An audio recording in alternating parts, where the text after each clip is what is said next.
पूरे देश में भारतीय जनता पार्टी को 12 साल सत्ता में हो गए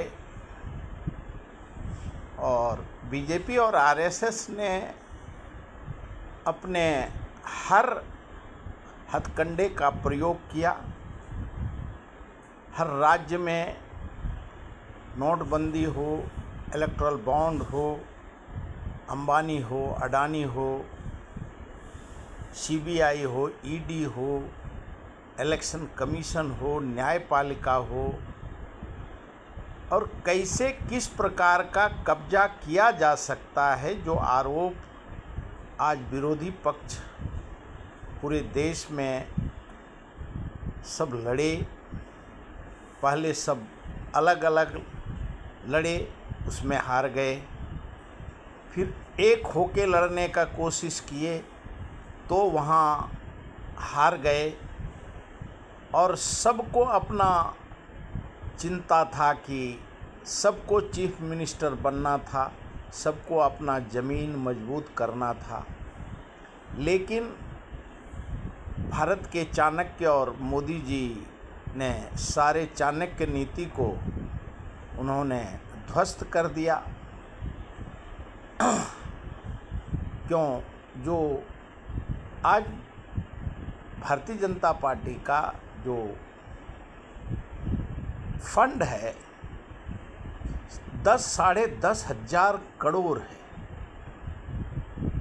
और कांग्रेस का 163 करोड़, और बाकी उसी प्रकार से, और बिना पूंजीपति वर्ग का इलेक्शन लड़ा और जीता नहीं जा सकता है। कांग्रेस ने और कांग्रेस के नेताओं ने अपने सिद्धांत और जो आज़ादी के बाद महात्मा गांधी हो, जवाहरलाल नेहरू हो, सरदार पटेल हो, मौलाना आज़ाद हो, वो एक वक्त अलग था। उस समय में टाटा, बिरला, डालमिया होते थे और वो अपने सिद्धांत के हिसाब से चलते थे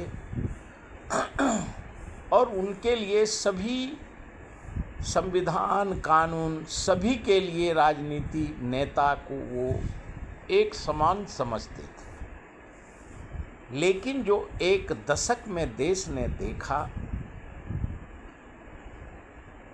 जो 1976 में जो फंड का राजनीति फंड का था, उसको मोदी जी ने आने के साथ ही सब बदल दिए। और इलेक्ट्रल बॉन्ड हो, पीएम केयर फंड हो, कोरोना फंड हो, नोटबंदी हो, और किस प्रकार से सीबीआई, ईडी का रेड हो, इलेक्ट्रल बॉन्ड में सत्ता पक्ष को ही सिर्फ दे, विपक्ष को नहीं मिले, और कोई भी किस प्रकार से एक एक करके हर राज्य में राजनीति पार्टी को तरसा करके उन्होंने इनके ऊपर आक्रमण किया। और ये फूट डालो, राज करो, अंग्रेज़ों ने भारत में ये किया था। लेकिन भारतीय जनता पार्टी ने जो आज सारे विरोधी पक्ष एक दूसरे के ऊपर आरोप लगा रहे हैं, क्यों अंबानी जी, अडानी जी सिर्फ बीजेपी को ही पैसा देते हैं, और हर राज्य में जब अंबानी जी के लड़के का शादी हुआ तो इंडिया गठबंधन और एनडीए गठबंधन वो नाम के लिए इंडिया गठबंधन में है और भागते चले जाएंगे अंबानी जी के लड़के के शादी में, भागते चले जाएंगे अडानी जी के पास। और उन्होंने अपने बुद्धि और चातुर्य से जिस प्रकार से अंबानी जी, अडानी जी को हर राज्य में, आज 32 राज्य में उनको छोड़ के कोई बिजनेस मैन है ही नहीं। और सिर्फ यही दोनों का, और पूरे विश्व में अभी अमेरिका में अंबानी जी का तेल का रिफाइनरी है जो डोनाल्ड ट्रंप जी ने कहा और उनका तारीफ़ किया डोनाल्ड ट्रंप जी ने। तो उसी प्रकार से रसिया का, और जो अभी आरोप राहुल गांधी लोकसभा के बाहर कि हम दो हमारे दो, उन्होंने अमित भाई शाह और मोदी जी ने कहा, मोदी जी हम दो और उनके अंबानी जी अडानी जी दो, हम दो हमारे दो, लोकसभा में और पूरे देश में एक एक करके सारे राजनीति पार्टी आज कश्मीर से कन्याकुमारी तक अंबानी जी के अडानी जी के चक्कर में उन्होंने अपनी ज़मीन ही खो दी है। और इंडिया आघाड़ी में रहना है, लेकिन हंसना और गाल फुलाना दोनों एक साथ निसर्ग को भी मंजूर नहीं होता है और नीति भी नहीं है। एक तरफ जो आज तक ये चिरंतन सत्य है कि कांग्रेस ने कभी किसी पूंजीपति वर्ग को नहीं बोला कि बीजेपी को नहीं देना, आरजेडी को नहीं देना, सपा को नहीं देना, बीएसपी को नहीं देना।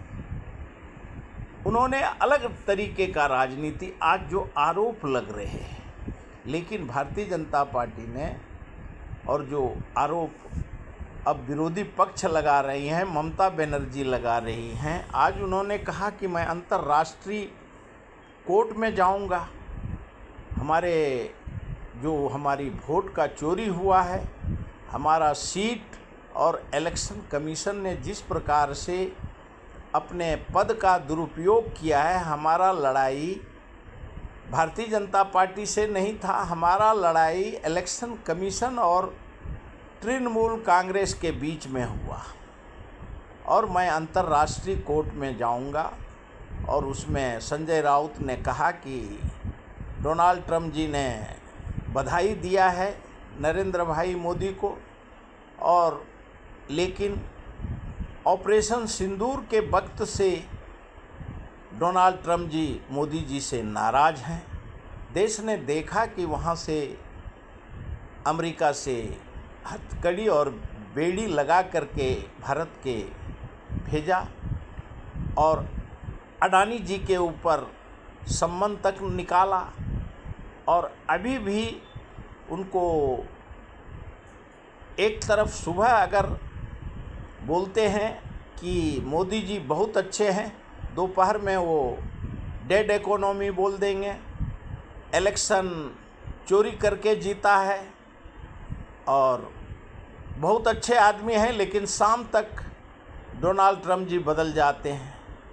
और आज अभी ईरान और अमेरिका का वैश्विक युद्ध चल रहा है, सीज फायर है दोनों देश के बीच में, लेकिन दोनों अपने मिसाइल और अस्त्र शस्त्र के साथ रोज़ उनका जहाज़ वो ध्वस्त कर देते हैं, उनका पावर स्टेशन वो ध्वस्त करते हैं, एक दूसरे का दोनों ध्वस्त कर रहे हैं। जबकि ईरान ने कहा कि हमारे पास यूरेनियम संवर्धन है, और नहीं है तो भी मेरे को हमारे जो मित्र देश हैं वो यूरेनियम देने के लिए तैयार हैं, और हमारे से अगर कोई अमेरिका और इजराइल टक्कर लेगा तो हम भी यूरेनियम का, न्यूक्लियर पावर का हम यूज करेंगे। और डोनाल्ड ट्रंप जी आज भी बोले कि हम सीज फायर चल रहा है, हमारा जो समझौता का वार्ता है काफ़ी इम्प्रूवमेंट है, और हम जल्द समझौता के ऊपर ईरान और अमेरिका जा सकता है, लेकिन युद्ध छिटपुट सेना के नेवी हो, एयरफोर्स हो, उनके जवान कर लेते हैं और युद्ध का 2 महीने से अधिक अब होने के लिए आ जाएंगे। युद्ध अभी पूर्ण सीज फायर है, उसके बावजूद भी युद्ध दोनों देश के बीच में चल रहा है। भारत के प्रधानमंत्री नरेंद्र मोदी जी 5 राज्यों के इलेक्शन में थे और जहां विश्व का युद्ध हो, जो मुरली मनोहर जोशी, सुब्रमण्यम स्वामी आरोप लगाते हैं कि ये सिर्फ यहीं इलेक्शन कमीशन के द्वारा, और आरोप ममता बनर्जी लगा रही हैं, स्टालिन लगा रहा है। अब एक तरफ आप हंसना और गाल फुलाना, अब उनके ही मित्र अडानी से आप अपने सारे प्रोजेक्ट में आप उनको भागीदारी मानते हो। दूसरे तरफ आपको मोदी जी से और अमित भाई शाह से दोस्ती भी करना है, बीजेपी से दुश्मनी भी करना है, और बीजेपी ने दोनों को अपने हिसाब से वो राजनीति का नीति और कूटनीति के तहत उनको दोनों को वो लड़ रहे हैं। और एक एक करके जिस प्रकार से 12 साल के दरमियान जहां मजबूत पकड़ था क्षेत्रीय पार्टी का, सभी जगह आज भारतीय जनता पार्टी सत्ता में है। चाहे उड़ीसा हो, वेस्ट बंगाल हो, हरियाणा हो और मध्य प्रदेश हो,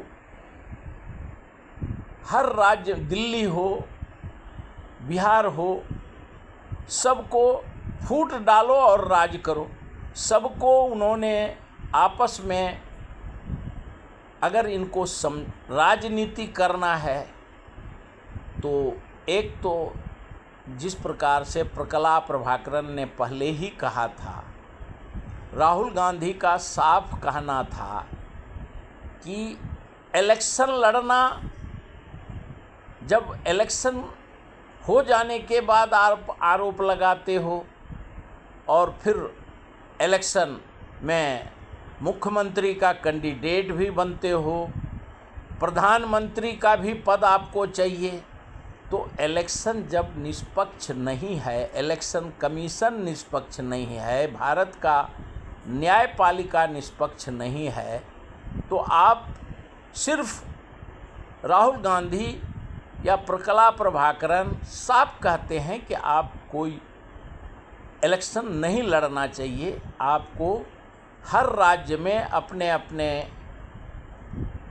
ईवीएम के ऊपर, इलेक्शन कमीशन के ऊपर, न्यायपालिका के ऊपर, अपने जो रोज़मर्रे का लाइफ का ज़िंदगी जीने का, महंगाई के ऊपर, बेरोजगारी के ऊपर आपको लड़ना होगा, तभी आपको न्याय मिल सकता है।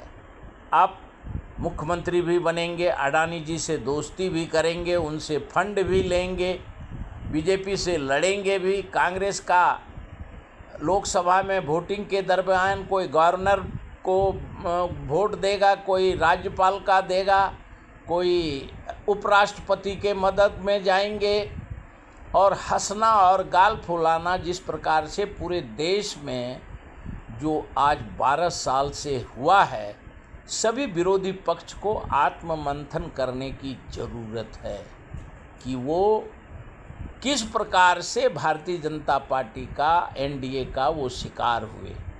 नीतीश कुमार जी हो, ममता दीदी हो, स्टालिन हो, और बिहार में, उड़ीसा में, हर राज्य में जिस प्रकार से सभी अफेक्टेड हैं, दिल्ली में सबका कांग्रेस से दुश्मनी रहेगा, सबको भारतीय जनता पार्टी से दोस्ती रहेगा, अंदर जाकर के इलेक्शन में, लोकसभा में, विधानसभा में अलग अलग रूप में अपना प्रदर्शन करेंगे और विरोधी पक्ष होने के नाते भारतीय जनता पार्टी को 70 साल के बाद सत्ता मिला है, तो वो उनका कहना है 70 साल अगर कांग्रेस ने किया तो हम 100 साल हम भी भारत पे राज्य करेंगे।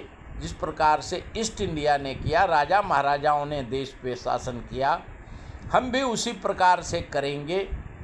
लेकिन उनका फार्मूला जिस प्रकार से 2013-14 तक देश ने देखा कि अन्ना हजारे को, केजरीवाल को, रामदेव को, मनमोहन सिंह जी, कांग्रेस का सरकार सलूट मारता था। डीएमके के सारे अलायंस पार्टनर थे कांग्रेस का, लेकिन मनमोहन सिंह जी ने सबको अंदर बंद कर दिया। लेकिन इनकी पॉलिसी में और कांग्रेस की पॉलिसी और इनकी पॉलिसी में फ़र्क है। इनके भारतीय जनता पार्टी में आप चले आओ, जो विरोधी पक्ष राहुल गांधी, संजय राउत, उद्धव ठाकरे, तेजस्वी यादव, अब ममता बनर्जी भी लगाना शुरू कर दिया कि बीजेपी में ईडी सीबीआई रेड करता है और सुप्रीम कोर्ट और न्यायपालिका भी सरकार के इशारे पे चलता है। और प्रशांत भूषण, कपिल सिब्बल ने कहा कि सरकार पहले न्यायपालिका निष्पक्ष होता था, संवैधानिक संस्था निष्पक्ष था, लेकिन अभी सभी पे सरकार का कब्जा है। सरकार के निर्देश से संवैधानिक संस्था चल रहे हैं, न्यायपालिका चल रहे हैं। इसके लिए जनता को न्याय मिलना संभव ही नहीं है, असंभव है। और इस बीच में जो आप इलेक्शन लड़ते हो और खुद धराशायी हो जाते हो, फिर बाद में आरोप लगाते हो कि ईवीएम निष्पक्ष नहीं है, ज्ञानेश गुप्ता निष्पक्ष नहीं है, राजीव कुमार निष्पक्ष नहीं था, वीवीपैट निष्पक्ष नहीं था, नाम जोड़े गए, काटे गए, और ये भिन्न प्रकार के आरोप भारतीय जनता पार्टी के ऊपर सारे विरोधी पक्ष लगाते हैं। लेकिन विरोधी पक्ष में ही एकता नहीं है।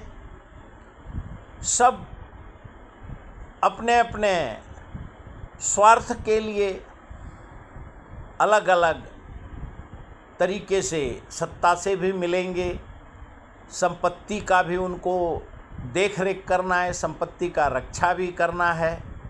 तो दोनों चीज़, और बाद में उनको सत्ता गंवाने के बाद उनको याद आता है कि हमने गलत किया। तो ये समझाने की बात है। और जैसे तेजस्वी यादव आरजेडी को लगा कि हमें कांग्रेस को क्यों देना है, हम ही मुख्यमंत्री बनेंगे। 1,10,00,000 वोटिंग के बाद उनको 25 सीट आया। आंध्रा हो, तेलंगाना हो, और अभी जो तमिलनाडु में हुआ, स्टालिन पहले साउथ का सभी को परिसमन का विरोध उन्होंने किया। परिसमन का विरोध तो राहुल गांधी ने पहले ही किया, क्यों महिला के नाम पे 17 तारीख को महिला विधेयक के नाम पे परिसमन का रखा गया था, जो राहुल गांधी और प्रियंका गांधी, मल्लिकार्जुन खड़गे ने कहा। और जितने भी बिल लोकसभा में पास हुए उसके लिए सत्ता पक्ष से ज़्यादा विरोधी पक्ष जो विरोध में रहे, उन्होंने भी बिल पास कराने में उनकी बहुत बड़ी भूमिका रही है। उस समय में लोकतांत्रिक मूल्यों को बरकरार रखने के लिए भारत के संस्कृति और संस्कार की बात करते थे। और जब वो एक एक करके तमिलनाडु हो, आंध्रा हो, तेलंगाना हो, जब जब वो जहाँ जहाँ उनको हार हुआ तो फिर इंडिया आघाड़ी में नीतीश कुमार जी को 19 पार्टी का कन्वीनर बना दिया था। आज नीतीश कुमार जी 20 साल मुख्यमंत्री रहने के बाद उनको एक झटके में राज्यसभा में भेज दिया गया। देश ने वो भी देखा। नीतीश कुमार जी को कन्वीनर बनाया था इंडिया आघाड़ी ने और लालू प्रसाद जी ने।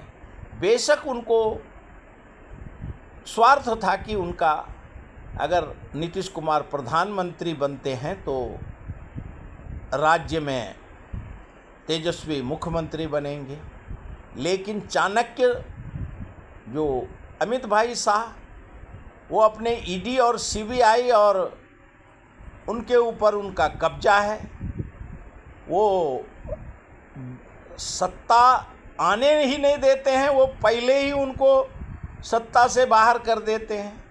तो उनकी राजनीति और उनकी कूटनीति में ये सभी जो पुराने धुरंधर अपने आप को राजनीति के थे, सभी धुरंधर आज धाराशाही हो गए हैं कश्मीर से कन्याकुमारी तक।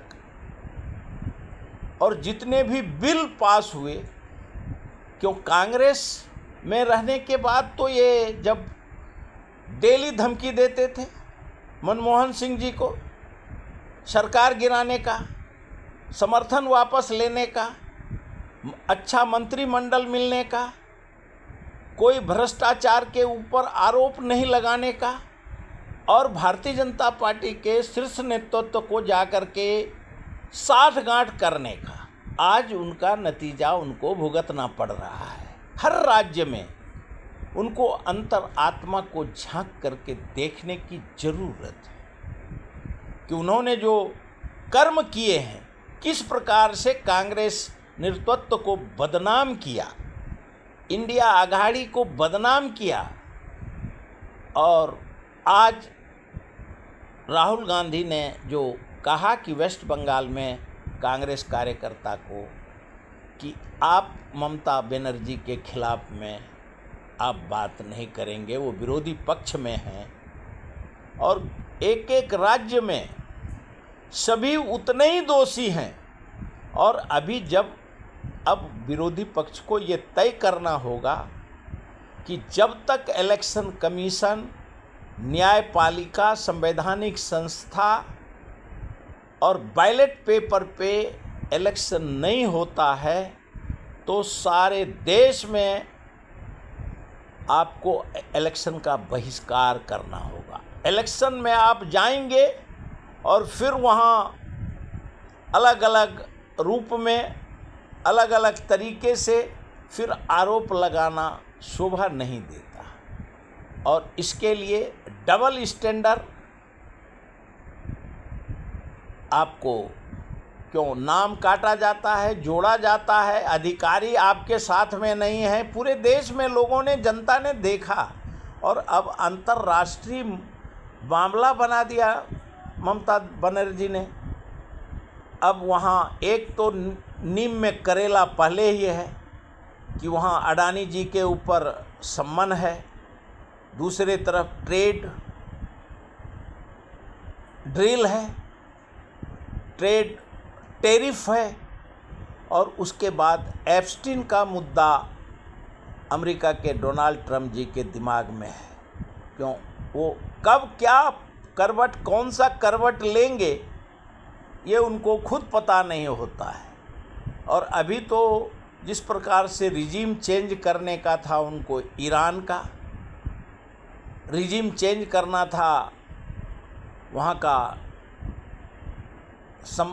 यूरेनियम संवर्धन का, और लेकिन वहाँ आयतुल्ला खमोनी मारे गए, उनके कमांडर मारे गए। हमास, गाजा, फिलिस्तीन सभी अभी पूरे विश्व में अमेरिका खुद त्राहिमाम में चल रहा है। क्यों ईरान भी वही, जिस प्रकार से डबल स्टैंडर्ड से डोनाल्ड ट्रंप जी चलते हैं, उससे डबल ईरान का सरकार भी चलता है। चाइना अपना, चाइना हो रसिया हो, उनके साथ उनका भी स्वार्थ है कि उनको हॉर्मुज स्ट्रीट से उनको तेल आवाजाही 40% उनके व्यापार वहाँ से होता है और उनको सस्ते दाम पे उनको टैक्स फ्री मिलता है, तो उनका विकास हो रहा है। तो वो अपना, इसके लिए वो ईरान के साथ खड़े हैं और महाशक्ति नहीं बनने देने के लिए, जिस प्रकार से अमेरिका अपने आप को सुपर पावर कहता है, तो चाइना को, रसिया को वो सुपर पावर बनने नहीं देने के लिए अमेरिका लड़ रहा है। और वैसे चाइना और रसिया ईरान के साथ खड़ा है। पाकिस्तान और भारत का, क्यों अमेरिका दोनों के ऊपर उनका कड़ा प्रहार रहता है, चाहे वो शाहनवाज शरीफ हो या नरेंद्र मोदी जी हो। कारण पूरा दुनिया देख रहा है। अभी इलेक्शन में थे, इसके लिए मोदी जी को बधाई दिया, लेकिन वो फिर उनका एलन मस्क कहता है कि ईवीएम निष्पक्ष नहीं है, और उनको जो मणिपुर का दंगा है, बंगाल में जो दंगा है, जहाँ जहाँ चर्च पे हमले हुए हैं, वो सब उनके दिमाग में बैठा हुआ है डोनाल्ड ट्रंप जी को। जैसे वो ईरान का और अमेरिका का युद्ध ख़त्म होगा, वैसे उनका दिमाग फिर भारत के ट्रेड डील और टैरिफ पे जाएगा, फिर एप्स्टीन के ऊपर जाएगा। और यहाँ भारत में भी सुब्रमण्यम स्वामी हो, मुरली मनोहर जोशी हो, एक तरफ भारत में नरेंद्र मोदी जी पूरे विपक्ष को समाप्त करने पे लगे हैं, लेकिन उन्हीं के पार्टी के सुब्रमण्यम स्वामी, मधु केश्वर, मुरली मनोहर जोशी, प्रकला प्रभाकरन, सब उनको ही डिफीट करने में जुड़े हुए हैं। अब देखना होगा पूरे देश को, विश्व को, कि वक्त कौन सा करवट लेता है। अभी तक इतना ही।